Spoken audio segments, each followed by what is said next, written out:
اشر چوری پکڑے جانے پر فوراً اپنا دھیان کہیں اور کر لیتا۔ وہ ایک لمحہ آہستہ آہستہ اشر کی زندگی کا کل کائنات بن گیا۔ وہ سوچتا، کچھ رشتے اور تعلق روح کے بندھن بن جاتے ہیں جن سے انسان چاہ کر بھی دامن نہیں چھڑا سکتا۔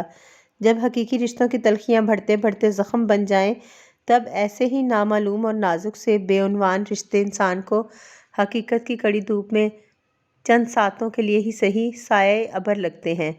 اشر بھی جب اپنی مشقت بھری زندگی پر نظر ڈالتا تو اپنے ارد گرد ذمہ داریوں کا طوفان سا دیکھتا جو ہر آنے والے دن شدید تر ہو رہا تھا۔ اشر دراصل پشاور کے گاؤں میں رہتا تھا، 4 بہنوں اور والدین کے جھکے ہوئے کندھوں کا واحد سہارا تھا۔ یہ 6 رشتے ہی اشر کی کل کائنات تھے۔ والد نے بیٹے کو شہر پڑھنے بھیجنے سے پہلے بھائی کی بیٹی کے ساتھ منگنی کا رشتہ قائم کر دیا تھا۔ انہیں خوف تھا شہر جا کے وہاں کی پڑھی لکھی لڑکیوں سے متاثر ہو کر بیٹا گاؤں کی مٹی سے تعلق نہ توڑ بیٹھے۔ گاؤں کی مٹی اور اس میں پنپنے والے رشتے ہی اشر کا اصل تھے۔ صدیوں سے آباد اس کے آباء و اجداد نے وہیں اپنی زندگیاں تمام کی تھیں۔ اشر چچا زاد سے رشتے پر خوش نہ تھا، مگر بوڑھے باپ کا جھریوں زدہ چہرہ دیکھ کر انکار نہ کر سکا۔ ماتھے کی ایک ایک شکن میں اولاد کے لیے دی گئی قربانیوں کی داستان رقم تھی، اور جس کے ہاتھوں کی مشقت کی بدولت وہ آج ایک تناور درخت بن گیا تھا۔ کبھی کبھی انسان دوسروں کے لیے اپنی زندگی، سوچ، ذات سب کچھ وقف کر دیتا ہے، شاید یہی ہمارے مالک کی رضا ہوتی ہے۔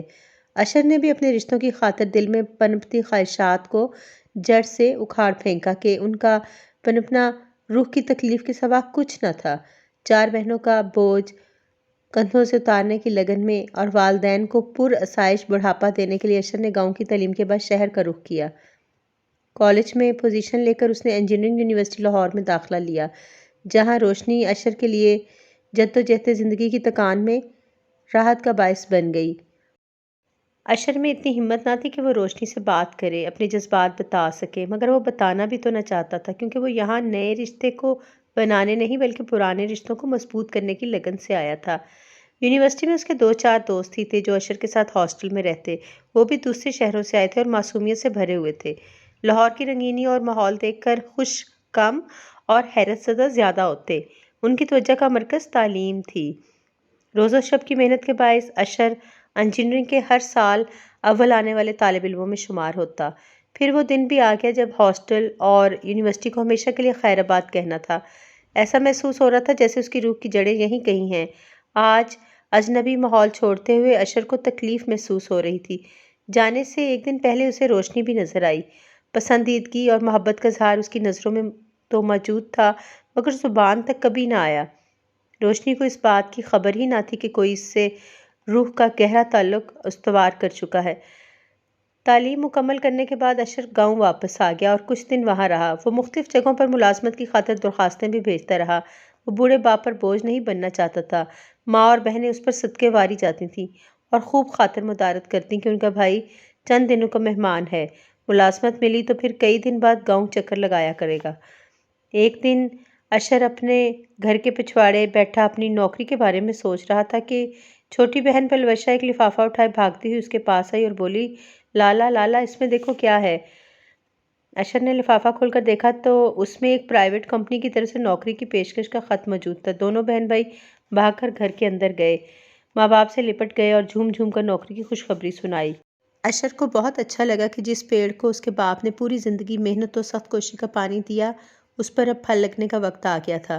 سب بہنوں نے مل کر اس کا ایک بیگ تیار کیا کیونکہ صبح 5 بجے اشر کو اسلام آباد روانہ ہونا تھا۔ پشاور سے اسلام آباد تک کا سفر اس نے بڑی بےتابی سے گزارا۔ اسلام آباد پہنچ کر دوست کے چھوٹے بھائی کی ہمراہی میں پرائیویٹ کمپنی جا پہنچا۔ اشر کو جس تنخواہ کی پیشکش ہوئی وہ اس کی سوچ سے زیادہ تھی۔ اس کے چہرے پر تاثرات بدل گئے۔ اس نے یہ سوچا بھی نہیں تھا کہ محنت کا پھل اتنا حسین بھی ہو سکتا ہے۔ وہ محنت کا صلہ پا کر بہت مطمئن تھا۔ وقت گزرتا رہا۔ جب خاصی رقم جمع ہوئی تو اشر نے 2 بہنوں کو اکٹھے ہی رخصت کر دیا۔ اب اس کی ذمہ داری کچھ کم ہوئی تھی۔ جب بھی وہ گھر جاتا ماں اشر کی منگیتر کے بارے میں بات چھیڑ دیتی۔ اشر پریشان ہو جاتا اور یہ کہہ کر ٹال دیتا کہ ابھی 2 چھوٹی بہنوں کو رخصت کر دوں تب دلہن گھر لاؤں گا، یہ ذمہ داریاں میرے لیے اہم ہیں۔ یہ سن کر ماں چپ ہو جاتی اور دل ہی دل میں سوچتی 7 سال منگنی کو ہو گئے اور یہ شادی کی بات ہی نہیں کرتا۔ اشر کے قلب و ذہن میں روشنی کا خیال مٹا تو نہیں تھا، مگر وقت کی گرد نے مدھم ضرور کر دیا تھا۔ کبھی ایسا بھی ہوتا کہ شب تنہائی میں اسے روشنی کا خیال جگنو کے مانند چمکتا محسوس ہوتا۔ وہ اس کے قلب کی تاریکیوں میں روشنیاں بکھیر دیتا۔ آخر وہ دن بھی آ گیا جب اس کی 2 چھوٹی بہنوں کے بیاہ ہونے تھے۔ دفتر میں نئے ملازمین کے انٹرویو ہو رہے تھے۔ وہ اپنے افسر سے معذرت کر کے چھٹی لے کر پشاور آ گیا کیونکہ وہ انٹرویو لینے والوں میں شامل تھا۔ پشاور پہنچ کر شادی کی تیاریوں میں مصروف ہو گیا اور بہنوں کو خوشی خوشی رخصت کیا۔ گھر میں سبھی اداس اور افسردہ ہو گئے تھے۔ ایسے اداسی بھرے ماحول میں اشر کے والد بولے، اب میں بہو گھر لانے کی تیاری کروں گا، تم بھی چلے گئے تو ہم بوڑھا بوڑھی اس اداس اور بیابان گھر میں کیسے رہیں گے؟ اشر نے ماں باپ کو تسلی دی اور شادی کے لیے حامی بھر لی۔ چھٹیاں ختم ہونے کے بعد وہ اسلام آباد واپس پہنچا۔ کافی دن بعد اشر جب دفتر آیا تو ایک نئے چہرے کو دیکھ کر ساکت ہو گیا، جس سے وہ بارہا دامن بچانے کی کوشش کرتا رہا۔ وہی شناسا چہرہ اس کے سامنے مسکرا رہا تھا۔ روشنی نے اس کی غیر موجودگی میں اس کمپنی میں ملازمت کر لی تھی۔ اب وہ بھی اشر کی طرح اس کا حصہ تھی۔ اشر وقت کے اس ستم یا کرم کو سمجھنے سے قاصر تھا۔ وہ عجیب کشمکش میں مبتلا ہو گیا۔ جس چہرے کی جھلک اور سچے کھرے جذبات سے بھرپور آنکھوں نے اسے ایک ہی نظر میں راغ کر دیا تھا، اب وہ ہر وقت نگاہوں کے سامنے رہتا تو زندگی بہت مشکل ہو جاتی۔